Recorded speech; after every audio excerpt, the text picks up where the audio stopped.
Bonjour à tous et merci de nous suivre. Il y a désormais 3 comtés de l'État de Géorgie qui ont retrouvé des bulletins de vote non comptabilisés dans les premiers résultats du scrutin. La plupart sont des votes pour Trump. Parmi les dysfonctionnements, une carte mémoire contenant 3000 votes non comptabilisés. Voici les détails en images. Un troisième comté de Géorgie a découvert des votes qui n'ont pas été inclus dans les résultats des élections. Le président républicain de Géorgie écrit « Nos observateurs nous disent que les responsables électoraux du comté de Walton ont trouvé une carte mémoire qui n'a apparemment pas été téléchargée.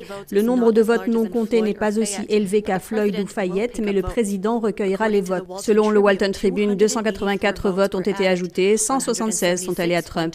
Le comté de Fayette a trouvé des milliers de votes. Ce comté de Géorgie avait trouvé une carte mémoire avec près de 3000 votes non comptés. La majorité était pour Trump. Il y a eu un problème. Nous avons remarqué qu'il y avait plus de personnes inscrites dans le dossier de vote par correspondance pour voter en personne dans le comté de Fayette que dans le rapport réel. Nous avons donc pensé que cela pourrait être le cas. Et cela a été prouvé aujourd'hui avec certitude. Il s'agit d'environ 2755 votes. Il dit que les votes ont été scannés sur la carte mémoire mais n'ont pas été téléchargés. Sur les votes, 1577 étaient pour Donald Trump, 1128 pour Joe Biden. Donc, quand nous découvrons ce genre de choses, vous savez, c'est gênant dans une certaine mesure, parce que vous voulez être sûr de la bonne marche des choses. Mais la raison pour laquelle on contrôle, c'est que les êtres humains font des erreurs, et qu'on trouve des erreurs, et on corrige ces erreurs au fur et à mesure. Et dans ce cas précis, quand la marge est si étroite, chaque petite chose compte. Il dit que les responsables prévoient de certifier les résultats d'ici la fin de la semaine. L'avocat du président Trump, Rudy Giuliani, se trouvait en Pennsylvanie. Il a déclaré que l'équipe de campagne s'attend à perdre certaines affaires liées aux élections afin de faire appel et de les porter devant la Cour suprême. L'avocat considère qu'il n'y a plus de preuves qu'il n'en faut, dans 4 États, pour aller devant la Cour suprême. Il a quitté le tribunal fédéral mardi, à Williamsport, en Pennsylvanie. Monsieur Giuliani, pouvez-vous me dire, est-ce que c'est la principale affaire? Si vous la gagnez, ça changera les choses? Non, en fait, il y a 8 cas, j'en ai bien peur. Et si vous perdez celui-ci, quel sera l'impact sur la course présidentielle? Évidemment, si nous le perdons, nous ferons appel. Tout le monde dispose de ce droit. Dans une interview avec Fox Business, Giuliani a donné l'exemple de Bush contre Gore. Il a dit: la campagne Bush a été perdue dans l'État de Floride parce que c'était un tribunal démocrate. Vous n'allez pas tout gagner, mais dans certains cas, vous gagnez, dans d'autres, vous perdez. Rudy Giuliani s'est joint à l'audience ce mardi après-midi au tribunal du district des États-Unis pour le district intermédiaire de Pennsylvanie, où il a demandé à comparaître pour représenter l'affaire. Il a obtenu la permission du juge Matthew Brown. À la Cour suprême de l'État, 5 juges contre 2 ont décidé d'annuler une décision d'un tribunal d'État inférieur qui avait donné aux observateurs républicains le droit d'observer le dépouillement à moins de 2 mètres de distance. Le tribunal a déclaré que le code électoral de l'État ne fixait pas de distance minimale de ce type, et cela reviendrait à réécrire incorrectement la loi. Les responsables de la campagne ont déclaré que les observateurs du scrutin avaient été contraints d'observer le dépouillement depuis une distance allant jusqu'à 30 mètres, avec des barricades et des gardes les empêchant de se rapprocher. Giuliani a déclaré qu'une affaire en Pennsylvanie sera la première à passer devant la plus haute instance de justice du pays, ajoutant qu'il y a un autre cas au Michigan qui est rédigé et prêt à être lancé, alors que d'autres pourraient suivre. Le président Trump a annoncé qu'il avait retiré de ses fonctions le directeur de l'agence de cybersécurité CISA, Chris Krebs. La semaine dernière, l'agence avait qualifié l'élection présidentielle de cette année de la plus sûre de l'histoire des États-Unis. Le président Trump a qualifié cette déclaration de très inexacte. Il a tweeté qu'il y avait eu des irrégularités et des fraudes massives, y compris des votes de personnes décédées. Il a également listé d'autres allégations telles que les observateurs de scrutin interdits dans les bureaux de vote et des problèmes dans les machines à voter. L'ancien chef de la cybersécurité, Chris Krebs, a répondu dans une déclaration « Honoré de servir, nous avons bien fait, et défendre aujourd'hui, sécuriser demain ». Dans les semaines qui ont suivi l'élection américaine, une experte en analyse des données britanniques a découvert ce qu'elle a appelé des cas suspects liés au système de dépouillement.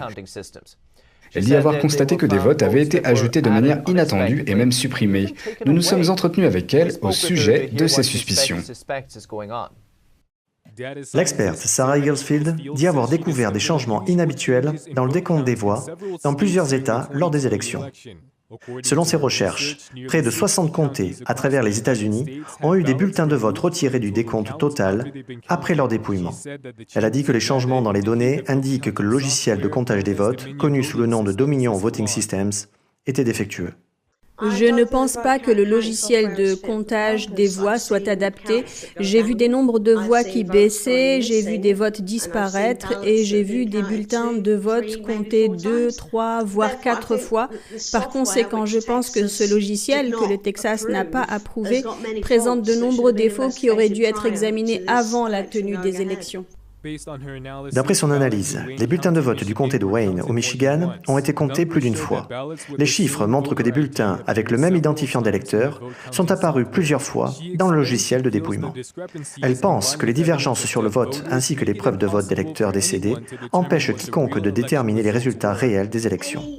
Toute information ou tout chiffre qui vous est communiqué peut sembler exact à quelques centaines de milliers près, mais le résultat ne sera pas exact pour l'État, à moins qu'il y ait un décompte manuel.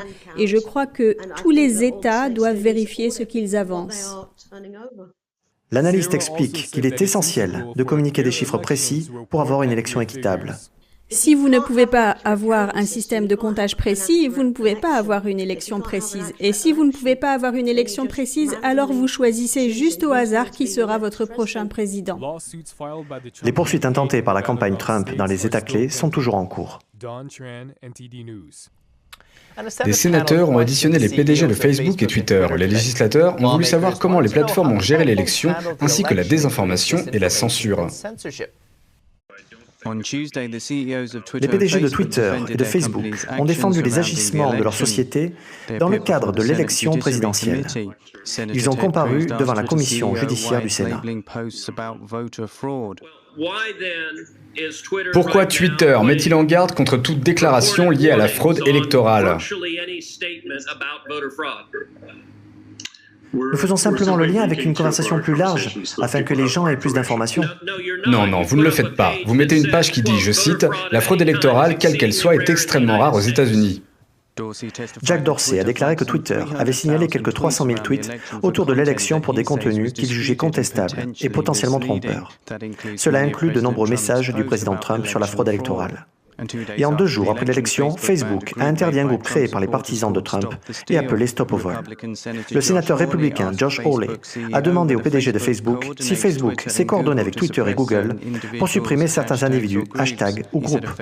Il a ajouté qu'un informateur de Facebook l'avait contacté au sujet d'une plateforme interne de Facebook appelée Task, où les employés peuvent partager des informations sur leurs travaux et communiquer avec leurs homologues de Twitter et Google. Mark Zuckerberg ne s'est pas engagé sur cette question. Vous engagez-vous maintenant sous serment à fournir une liste de toutes les mentions de Google ou Twitter dans la plateforme Task ? Je ne crois pas qu'il serait sage de ma part de m'y engager maintenant. Que tout le monde prenne note que M. Zuckerberg a refusé à plusieurs reprises de fournir des informations dont il sait qu'il dispose. Le démocrate Richard Blumenthal a déclaré que ces géants de la technologie avaient joué un rôle constructif pendant l'élection. Il a dit qu'il craignait, je cite, qu'ils baissent leur garde au sujet de l'élection en Géorgie et qu'ils n'interviennent pas contre les informations dangereuses. Patrick Hayden, NTD News.